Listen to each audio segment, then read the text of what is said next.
I think Nintendo is king.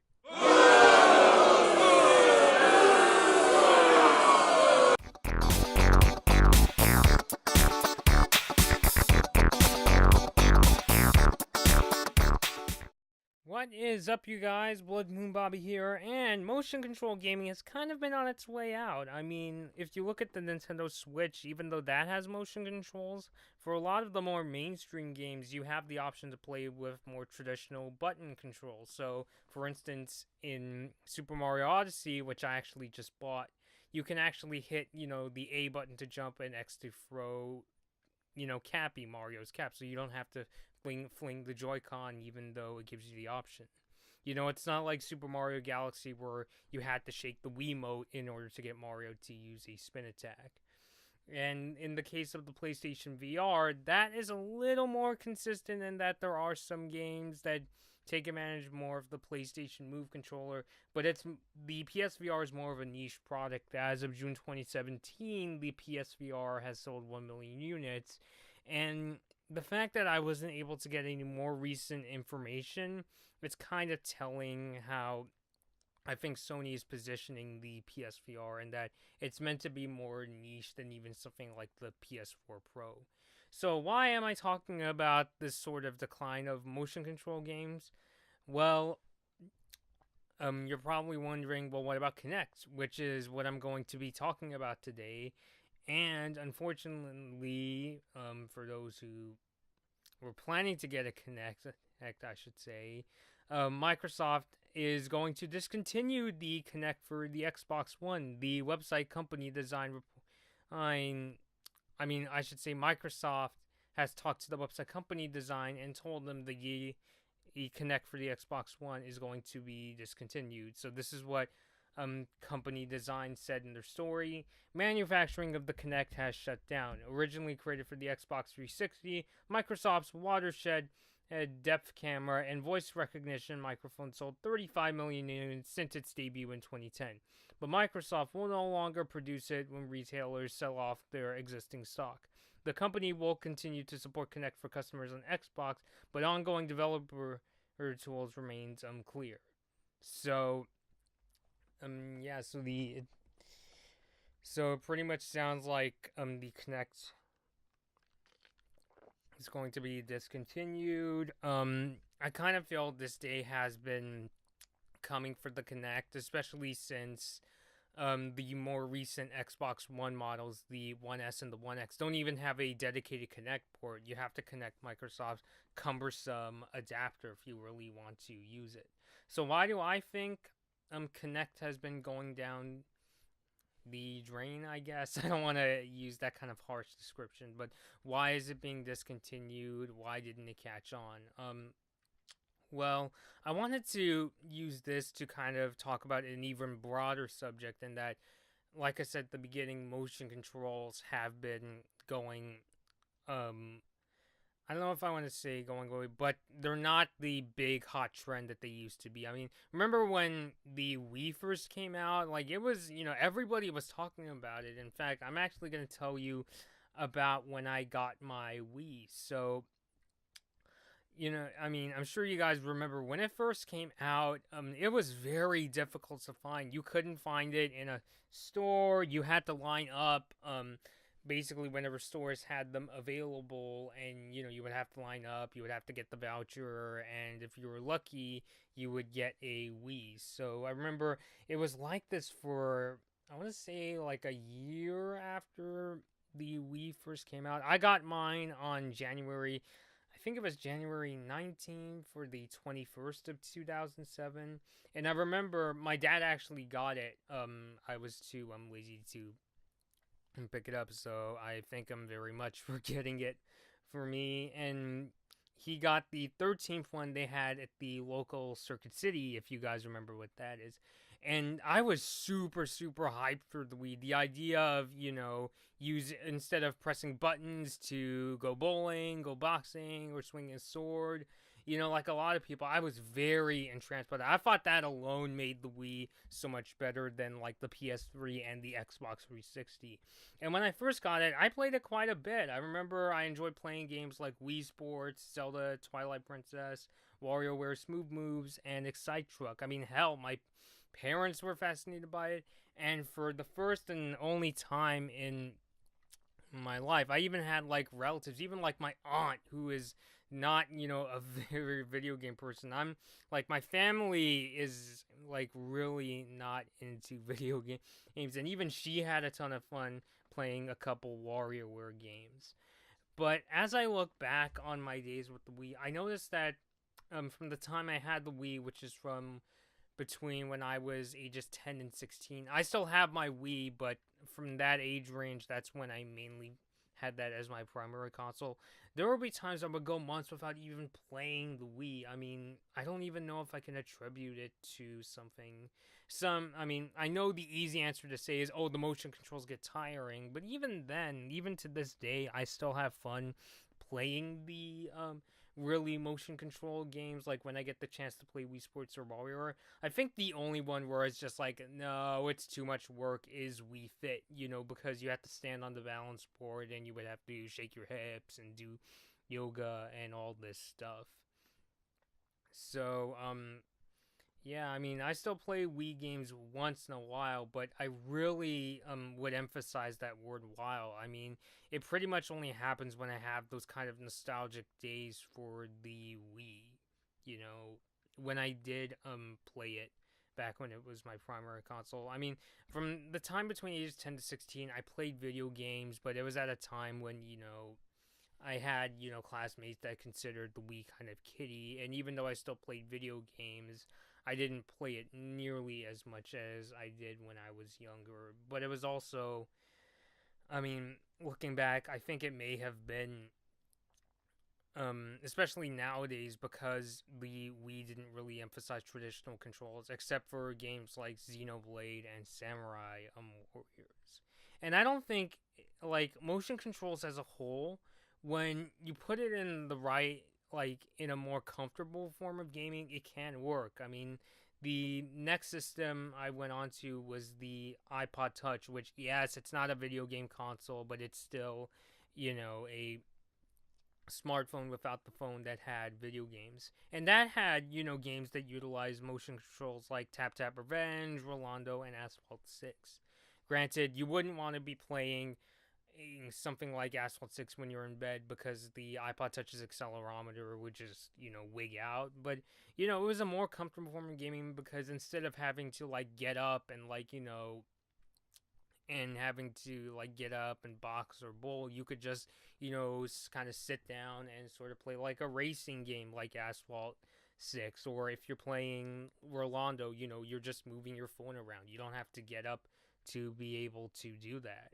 So I think when motion controls are implemented into less elaborate forms of gaming, they can work. I mean, something like I've seen, like, for instance, in the PS3 game Heavy Rain, there's a part where a character's brushing his teeth, and you have him brush his teeth by moving the DualShock 3 controller, side to side. But most of Heavy Rain, as you've seen, just basically involves you press the button when you want a character to do this or that. If you want to, like, I'm just pulling, button commands out of my ass. But I mean, something like, if you want to hit a guy, you press the cross button. If you want to talk to this person or tell them to calm down, you press square. So when it's implemented in a more casual form, I think that's when the motion controls really worked.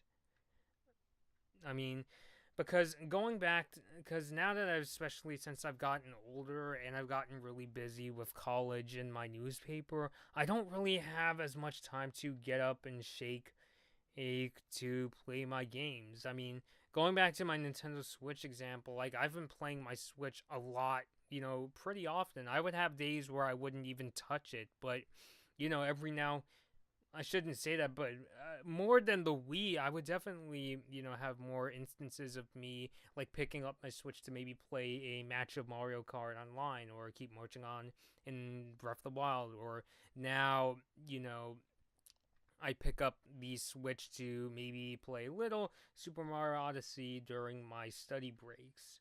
And in the case of, well, actually, before I get back to the Kinect, I mean, in the case of when I talk about, like, the sort of convenience, like, the kind of gaming you're going to play the most is the more convenient forms. In the case of the Switch, there have been times where if I'm upstairs studying and my Switch is downstairs in its dock, I wouldn't even like get up to like do it. Instead, I would just either maybe pick up my phone and just go on Facebook, or maybe play like Goat Simulator on my iPhone, or pull out my 3DS XL instead. I mean, as we get older, especially if you're really bad at time management, you're always aware, of how little time you have. So your brain just goes to what it's telling you, what the most convenient or the quickest way to take a break would be. Like, you get what I'm saying? I mean, like, put yourself in an example of you're having to read all this stuff for your classes. Like, the way I study is I go 1 hour reading, let's say, my marketing book, and then in the third hour I'll read my PR book, and in between maybe I'll play a little Nintendo Switch to chill out. Like, what do you think you're gonna do? Are you gonna want to just like, are you actually going to want to get up to play even something like One Two Switch, where you have to detach a Joy-Con and milk a cow? Or would you rather do that? Or would you rather just pick it up and just kind of, you're playing a game through button controls and playing like Mario Kart, you know? And in the case of the Switch, the motion controls aren't super accurate, I have to say. Like, I think Nintendo pushes on with motion controls to the Switch because that's what they're known for. That's what they're known for with the Wii. And so I think they're doing that more as a PR move rather than as a marketing move. Since, sales of the Wii have, declined, and the Wii U was just a total failure, yes. But, it is still Nintendo. They did make the Wii, so that's why I think they push forward with it. But in order to, get sales, they give you the option of using traditional controls, and it's working for them so far. I checked VG charts, and I've seen that the Nintendo Switch has already sold 5 million units. That's already like half of what the Wii U sold. So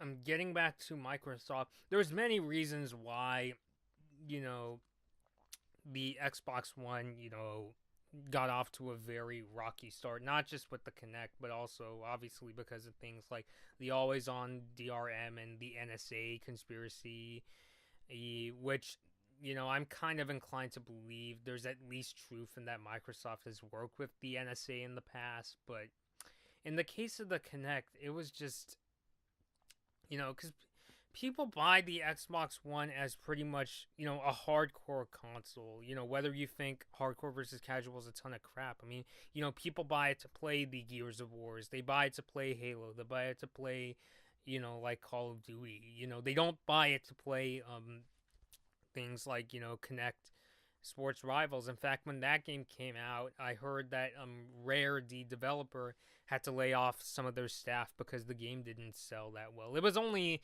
like, don't quote me on this, like 15, 20 people, but they didn't make, it didn't sell as well as they had hoped. And it was because the Xbox One, it's just not a console you sell to somebody who, if there's somebody that wants to play, motion control games.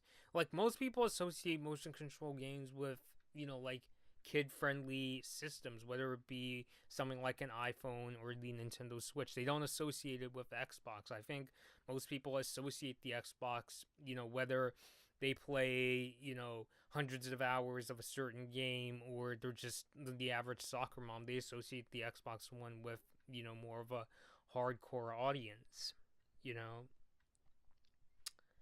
And yeah, I mean, it just didn't make very much sense. I mean, my personal experience with the Kinect, I honestly did have fun with the Kinect. Like, I would play whenever, like, when I used to volunteer for my high school, cross country team summer camp. The coach would bring out either Dance Central or Just Dance as one of the games we got to play on our last night there. And, it was definitely fun. I always enjoyed that.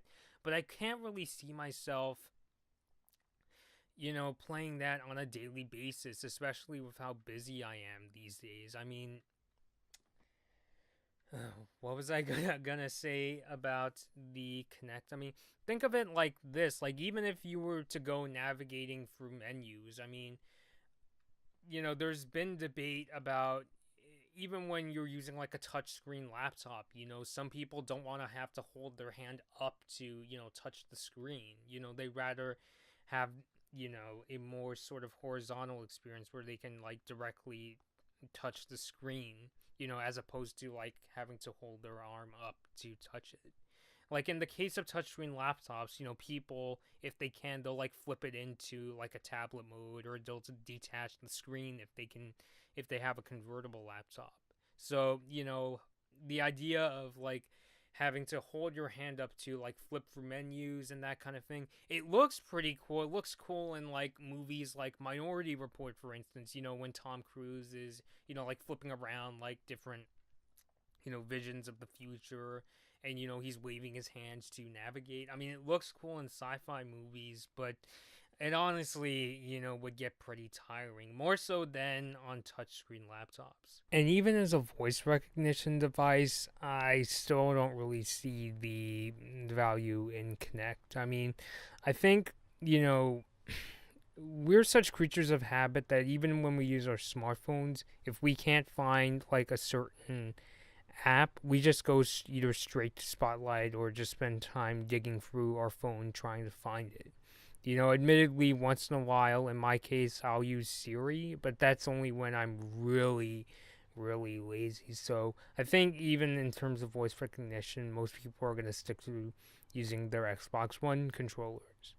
So in the case of the Kinect, I mean, it wasn't, it was marketed with a console where its consumers weren't gonna, buy it. I mean, the Kinect had pretty bad this really bad stigma with being associated as a spy camera because of Microsoft's past experience with the NSA.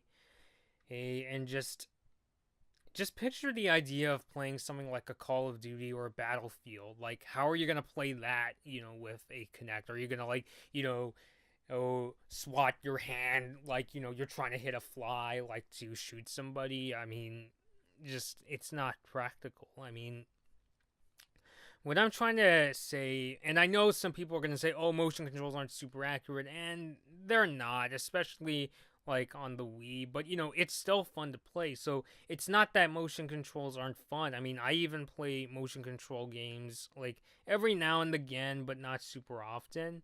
It's just, we live really busy lives, and when we do get breaks, aches with how with how much time we need for work and homework or college. I mean, your mind is just going to go straight to what it thinks, to what is going to be the quickest way to take a break. And the simple idea of like picking up a controller and pressing buttons to like play Mario Kart, as opposed to having to use your actual reflexes to play. If you can just use the control sticks and the buttons to play, it would be a lot more convenient. So yeah, I mean, that's pretty much why I think the Kinect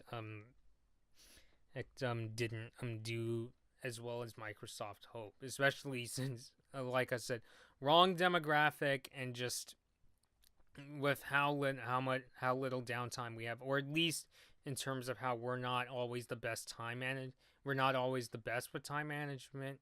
We're gonna want to stick to something that's more traditional. So, all right, that's all I've got. This has been Blood Moon Bobby, and thanks for watching or listening.